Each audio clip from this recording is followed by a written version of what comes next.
कर्मयोगी की कहानी। एक समय की बात है, एक गांव में एक किसान रहता था।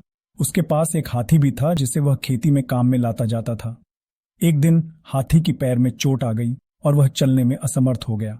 किसान ने विशेषज्ञ को बुलवाया और उसने कहा कि हाथी को ठीक कर दे।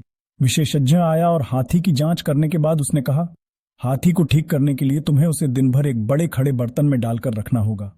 किसान ने उसकी सलाह मानी और हाथी को बर्तन में डाल दिया। अगले कुछ महीनों में हाथी ने उस बर्तन को उछालकर उड़ा दिया।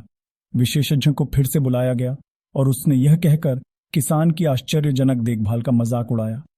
तुम्हारे पास इतनी बड़ी शक्तियां हैं, लेकिन तुमने उन्हें सही दिशा में नहीं प्रयोग किया।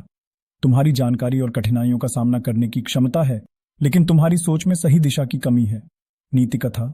एक बार की बात है, एक छोटे से गांव में एक बूढ़ा आदमी रहता था। वह हमेशा खुश और संतुष्ट रहता था, जिसका कारण था कि वह हमेशा अपने दुखों और समस्याओं को छोड़कर पूरे मन से जीता था। गांव के लोग उसकी खुशियों का कारण जानने के लिए उसके पास गए और पूछा, आप इतने संतुष्ट कैसे रहते हैं जबकि आपके पास धन और सामग्री की कमी है? उस बूढ़े आदमी ने मुस्कुराते हुए उत्तर दिया, मैंने सीखा है कि खुश रहना ही सबसे बड़ा धन है। समस्याओं को मन में न लाने की कला सीखने से ही जीवन अधिक सुखमय बनता है। इस कथा से हमें यह सीख मिलती है कि खुश रहना और समस्याओं को पूरे मन से सहने की कला सीखना हमारे जीवन को कैसे सुखमय और प्रेरणादायक बना सकता है। संकल्प और संघर्ष।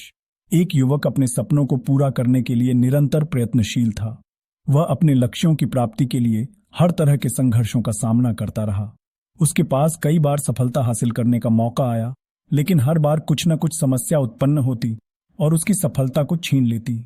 अवश्य वक्त उसने हार मानने का विचार किया, लेकिन फिर उसने खुद से पूछा, क्या मैं सचमुच मेरे सपनों को हासिल करने के लिए पर्याप्त मेहनत और संघर्ष कर रहा हूं?